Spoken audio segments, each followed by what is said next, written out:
munaasabadan ayaa ahay mid ay ku qalin jabinayeen arday dhamaysatay dugsiga sare Muuse Yuusuf ee magaalada Lascanod. Tirada ardaydan maanta qalin jabisay ayaa ahayd 251 arday oo iskugu jira wiilal iyo hablo, kuwaasi oo soo dhabar adeegay inay maanta oo kale farxadan wada qaataan.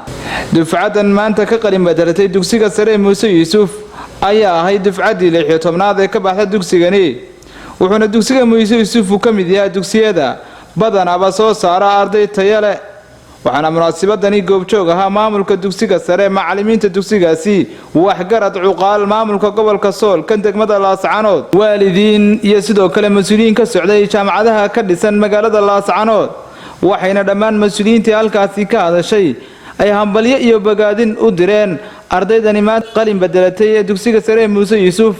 ugu horeyn waxaa halkaasi ka hadlay maamulaha dugsigaasi Abdullaahi Axmed Faarax, isagoo hambalyo iyo bogaadin u diray ardaydaasi maanta qalin bedelatay. kelmad baan dilay wadadii hambalyeereen marka hore waxa weeye wada dheer baad soo qaadeen 12 sanadood baad soo jibaxdeen 4 sano ugu dambeeyay way wada joognay. waxa loo baahan yahay waxbarashada sii wadataan. dufcadani hor fadhida saaga horteena fadhida oo ka kooban 250 arday oo wiilal iyo gabdho isugu jira. waxa weeye waa dufcadii 16aad ee ka baxday iskuulka ama dhamaysay dib u furidii. ilaahay baa mahad leh, waxaan u mahadnaqayaa dhammaan intii ka soo qayb qaadatay barbaarinta ardadan.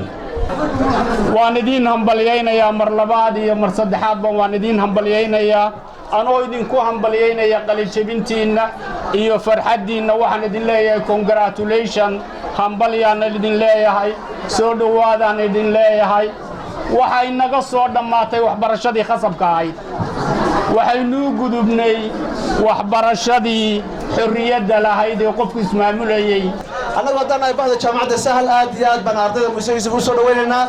insha Allah farxadana waa idila dhamaystiray, idila qaybsanaynaa. waxaan rabaa inaan idin ballan qaado 5 arday ee Muuse Yuusuf ugu sareysa ee jaamacadda sahal siinayso scholarship haddii la idmo. waan idin hambalyeynaya, aad iyo aad baan idinku hambalyeynaya dugsiga Muuse Yuusuf oo ka mid ah iskuulada ugu muhiimsan ee ay bulshada Soomaaliyeed leedahay. waan idin hambalyeynaya, waqti fiican baad soo wada qaadateen. waxaan idin rajeynayaa waqti fiican inaad si wada gaadhaan.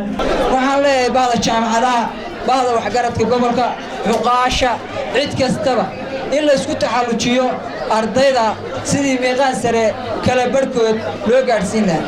qabiil baa ku jeedaane waa la isqataarayaa. horay nooga qaadeen halkii nagu qisaasnaydee Falastiin halkii qoriga lagu qaalayaa. Israa'iil qabkeedii iyo hadeer qoqo. dhankooda maamulka gobolka Sool kan degmada Lascanod iyo mas'uuliyiin kale ayaa halkaasi hambalyadaasi la qaatay ardayda maanta qalin bedelatay. runtii maanta waa maalin weyn, aniga kolley qof ahaan maalin weyn bay tahay.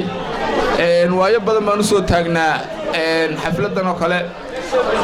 waxaa la ii sheegay 251 arday inay ka qalin jabisay iskuulka Muuse Yuusuf.